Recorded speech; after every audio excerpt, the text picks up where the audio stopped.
en direct de Nice pour continuer à parler mer et climat. Avec nous ce matin, un dialogue entre deux spécialistes, le docteur Nathalie HILMI, bonjour. Vous êtes responsable de la section économie environnementale au Centre scientifique de Monaco et auteur principal des rapports du GIEC. Et en face de vous, le professeur Andrea RINALDO, qui a plusieurs casquettes. Vous êtes professeur d'hydrologie et de ressources en eau, directeur du laboratoire d'éco-hydrologie de l'École polytechnique de Lausanne, président de l'Istituto Veneto di Scienze, lettere e arti, et depuis cet été, lauréat du Water Prize 2023, qu'on a tendance à dire le prix Nobel de l'eau. Merci à tous les deux d'être là. Nathalie HILMI, peut-être avec vous, vous êtes auteur principal du GIEC. Le GIEC a alerte depuis des années. Le rapport qui a été présenté en mars dernier a peut-être créé un électrochoc peut-être un petit peu plus fort. Nous espérons en tout cas que ça va finalement apporter les bonnes actions, puisqu'en fait les rapports du GIEC expliquent la situation, mais apportent aussi une série de solutions possibles à mettre en place. Donc on espère finalement, à force de répéter les mêmes choses, que ça finira par rentrer. On reviendra peut-être un petit peu plus tard sur les solutions. Tous les deux, vous avez comme au moins un point commun, c'est l'utilisation de la modélisation. Professeur RINALDO, vous êtes spécialisé dans les cours d'eau. Vous pourriez nous expliquer quels sont vos travaux et à quoi ça permet d'aboutir sur la définition de solutions?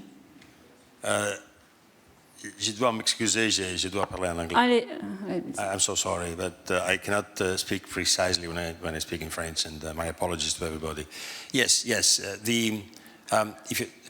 What scientists do today, water scientists in particular, they are looking forward to what is not yet. So science is about how nature works, and engineering is what's going to happen in the future. And yes, mathematically, with new experiments, etc., we can say a lot about what's going to happen in the future. And looking forward to that, in fact, and looking to a better world, to a wiser world, to a fair distribution of water. La modélisation, vous l'utilisez, Nathalie HILMI, vous aussi? Oui, bien sûr, en économie, on utilise beaucoup la modélisation, l'économétrie, donc oui. Peut-être un exemple précis sur lequel vous travaillez actuellement? Alors, je peux vous parler, si on parle de la mer, des pêches. Bien sûr. Donc, le dernier article portait sur justement l'impact du changement climatique sur les pêches en Méditerranée. Donc, l'ensemble de la Méditerranée, le nord, le sud et l'est. On a séparé ces trois régions parce que c'est trois caractéristiques complètement différentes. Donc, en fait, les poissons recherchent de meilleures températures pour eux, donc ils remontent vers le nord, et certains poissons vers le nord ne peuvent pas aller plus loin, donc ça fait une transformation des pêches. Et nous, ce qu'on étudie d'un point de vue économique, c'est justement l'impact socio-économique, donc sur les pêcheurs, les populations, les revenus, etc. Avec du coup des pêcheurs qui partent s'ils n'ont plus de quoi travailler finalement. C'est toutes les mutations socio-économiques. Voilà, soit ils changent de métier, soit ils changent leur façon de pêcher. Donc, ce qui veut dire beaucoup plus d'investissement dans le matériel, dans les bateaux pour aller plus loin, pour chercher les poissons. Professeur, est-ce que vous avez aussi des exemples précis, vos travaux, à quelles solutions ils permettent d'aboutir? Est-ce qu'ils permettent de définir des modèles sans forcément prédire l'avenir, mais en tout cas en essayant d'anticiper au maximum? Yes, well, if you want, the punchline of our work is that, of course, the obvious that climate is changing really fast. So what we have to realize that, and I think it's evident from what we have heard today and from what we observe on a daily basis, is that it's not an issue, the fact that changes have always been done by merchants of doubts. What is peculiar of the situation we're in is the rapidity of a change, is the acceleration of a change. And the climate is changing fast, and so should we. Yes, we are looking forward to technological solutions. I was impressed by what Sabrina had said before about that's the way forward. Recycling, for instance, treated water is going to be essential, especially for agriculture. And the idea of increasing better and better, finding technological solutions to what will happen is one thing. The other is realizing that we have two options looking forward. That is mitigation or adaptation. Mitigation is going to the root cause. It's what the dur and pur would tell you that's the solution looking forward. I am utterly pessimistic, however, in the fact that because mitigation is a global problem and we have to actually find a way forward in which the global north and the global south would agree on the fact of what should be done for reducing the greenhouse gases and the fever of the planet, which is the core problem we have to face. And personally, I'm pessimistic about finding a way in which we, the global north, are credible with the global south. But adaptation is necessity. And adaptation looking forward is finding whatever we can find in terms of droughts, in terms of floods, and in terms of a fair distribution of water. And I think that now we have a knowledge to reduce inequalities on a grand scale. Nathalie, vous partagez son avis? Vous êtes aussi pessimiste que lui? Non, je suis plus optimiste. Je pense qu'on peut toujours faire de l'atténuation. Je pense que le changement climatique est un gros problème et il est lié à la biodiversité. Donc moi je prends toujours l'exemple de notre planète sous la forme d'une grande baignoire qui est déjà pleine de CO2. Effectivement, il y a trop de CO2 sur notre planète. Il faut refermer le robinet, donc ça c'est l'atténuation. Il faut réduire le CO2 qui est en train de rentrer dans cette baignoire. Et d'un autre côté, il faut l'enlever. Donc pour l'enlever, il faut ouvrir la bonde. Et cette bonde, on peut l'ouvrir de deux manières. Vous avez parlé de technologie. Je suis très optimiste aussi au niveau du rôle de la nature. On a des solutions qui sont fondées sur la nature. Donc si on préserve notre biodiversité, la nature peut nous aider à lutter aussi contre le changement climatique. Et je pense notamment au carbone bleu. Vous pouvez développer peut-être le carbone bleu? Le carbone bleu, ce sont des écosystèmes comme les mangroves, les marais salants, les herbiers marins. En Méditerranée, nous avons la posidonie qui permettent de capturer le CO2 et de le séquestrer dans les sédiments. Donc ça permet justement de vider cette baignoire trop pleine de CO2. Vous êtes d'accord avec... Non, mais je pense que oui... What is certainly improving is the fact that we can have a fair evaluation of the wealth and the poverty of nations, in the sense that we are much better placed for nowadays for evaluating the natural capital. No indicator, I'm talking about economics. And what we have hard learned is that indicators of wealth, like GDP, etc., do not give a fair picture of what's the wealth of the poverty of a nation, because you have to include the natural capital. What we have learned, and I'm talking about water, which is my business, in fact, we now have learned how to put a price tag on the ecosystem services and the natural capital. Only if you get them both together, you're going to have a fair way forward. What I'm saying is that, and what I'll be specifying more what you have said, I respectfully disagree I respect your optimism, but the fact is that mitigation on a grand scale would require the whole world to agree on how to reduce the greenhouse emissions, the decarbonation issue that we have to looking forward. That means that probably you have to trade with some hard gain improvement in the quality of life to be reduced. And I don't think we are credible with what we have done with our resources in the past. Now we are learning. We are somewhat under the spell of the so-called Kuznets curves. It's an economist, of course you know. It is something in which, if you take how the indicator of wealth, indicator of inequalities stand, it's something like a parabola, like a curve which motivated development economics in the past to get richer, because then things will be solved. Because the curve inequalities will begin to grow and then they will decrease. Now, enter a French guy, Thomas Piketty, and you show that this is not the case. If you let only wealth increasing continuously, inequalities keep increasing. And my take is that time is ripe to rethink distributive justice in water resources as a tool to reduce global inequalities, which in my view is as important as the issue of controlling climate change. Ben, de ce que j'entends, en fait, on n'est pas tellement en désaccord. C'est vrai. Contente de le dire déjà. Vous parliez de capital naturel. Ben, McCartney a mis le capital naturel à côté du capital construit récemment dans son rapport.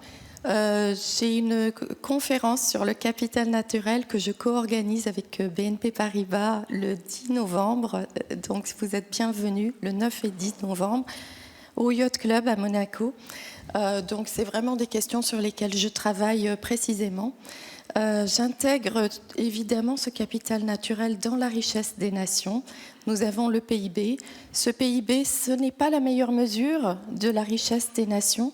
C'est pourquoi il faut intégrer justement ce capital naturel, mais intégrer aussi les externalités négatives. À ce moment-là aussi, la pollution, par exemple, joue dans le sens négatif. Donc il y a moyen de le faire, nous pouvons le faire, mais ce n'est pas encore reconnu au niveau international, comme par le Fonds monétaire international par exemple, comme un véritable calcul de la richesse, donc ça c'est un problème. Ce que vous dites sur la justice climatique, c'est quelque chose dans les rapports du GIEC, on en parle beaucoup. La dernière COP à Sharm el-Sheikh, la COP 27, où j'ai été d'ailleurs, nous avons parlé de ces pertes et préjudices. Il y a eu la création d'un nouveau fonds pour aider justement les pays en voie de développement, pour qu'il y ait une redistribution plus équitable. On ne peut pas continuer dans un monde où les pays du Nord continuent à polluer et les pays du Sud rester sous-développés. Donc il faut qu'on arrive à avoir une équité, ça c'est sûr, et c'est ce qu'on n'arrête pas de dire. C'est pour ça que le rapport du GIEC numéro 2, qui est sorti sur l'adaptation justement, avait un chapitre 18 dans lequel je suis co-auteur et qui proposait un changement, une croissance qui intègre les problèmes du changement climatique. Climate Resilient Development Pathways. Bon, finalement, vous n'êtes pas autant que ça en désaccord.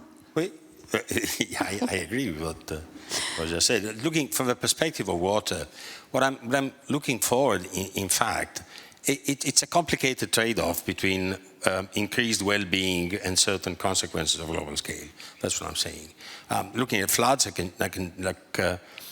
something should be quite clear, I think, that if you're a water scientist, a climate scientist looking at water impacts, he has to be reminded that the patterns of change are very heterogeneous in space and time. No good fortune lasts forever. In fact, some of the driest places on Earth, especially a certain corner of the Sahel Desert in which you haven't got a drop of water in the last 35 years, what you see if you look from space, you see the traces of former rivers teeming with life in there. So good fortunes don't last forever.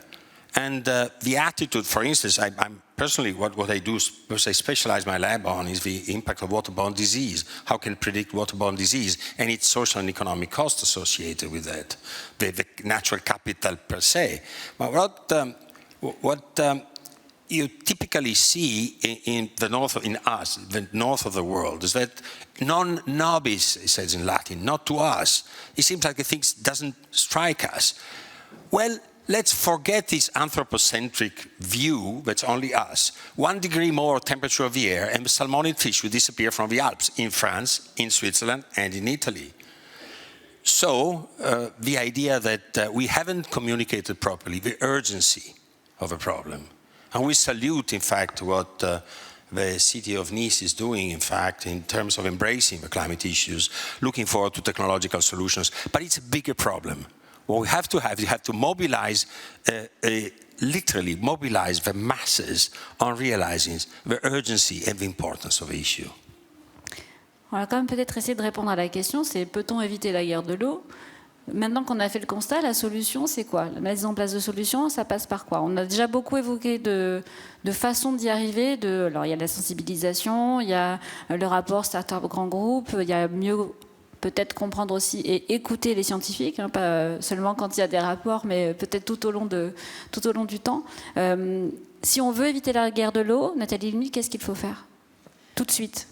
Oui, pour moi, il n'y a pas vraiment guerre de l'eau. C'est plutôt des conflits, des tensions liées à l'eau.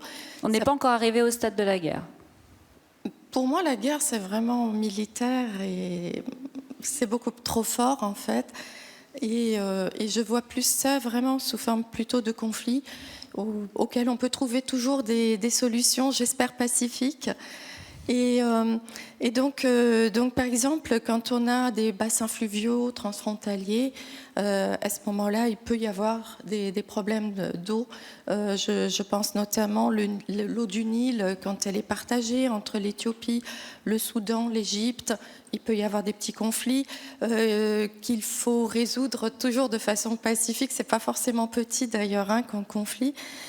Ça peut être plus grave, mais j'espère qu'on évitera d'aller jusqu'à une vraie guerre. Et après, ça peut être aussi au niveau des communautés. Ça peut être plus proche pour la recherche de l'eau potable, par exemple. Là, ça peut poser des problèmes, effectivement. Monsieur parlait de l'Afrique. Là, le problème d'eau potable est beaucoup plus important que chez nous, c'est clair. Et puis, il y a aussi le problème de tension entre les différents secteurs, l'industrie, l'agriculture et domestique. Donc là aussi, il peut y avoir des tensions, comment on redistribue l'eau. Professeur? I think that we have a very good example. It was quoted earlier in the context of the activity of Suez, actually. And it's the case of Israel. In fact, water wars were close when there was a settlement between the West Banks and the settlement of Palestine, in fact, and the Israel state, concerning the ownership of certain wells. In that case, what Israel did was totally remarkable, is totally remarkable in my view, because insisting on an obsessive control of the losses of the water, of a nearly 80% or 85% recycling of treated water used of irrigation, desalination of a small quantity of water for urban sites, etc. And that not only released the tension, because it allowed to have the Palestinian state to use certain groundwater wells, but it made Israel an exporter, a net exported of drinkable water. And that's the way forward. It's technology, it's attention, it's social consciousness about the importance of the issue. But there are several places, and she mentioned the transfrontalier, that interstate, in fact, was. It's complicated, and certainly legal obstacles exist, because if you have the Tigris and the Euphrates merging in the great Anatolian region, in which, of course, Turkey will build a big plans to control that water and release it the way we want. How about the Fertile Crescent, Syria and Iraq, the downstream parts?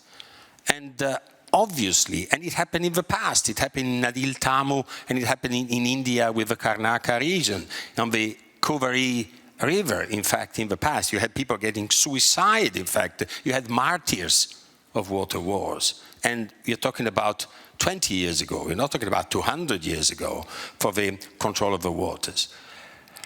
So again, I'm slightly pessimistic again on the possibilities we have to compose all the different declinations of a problem.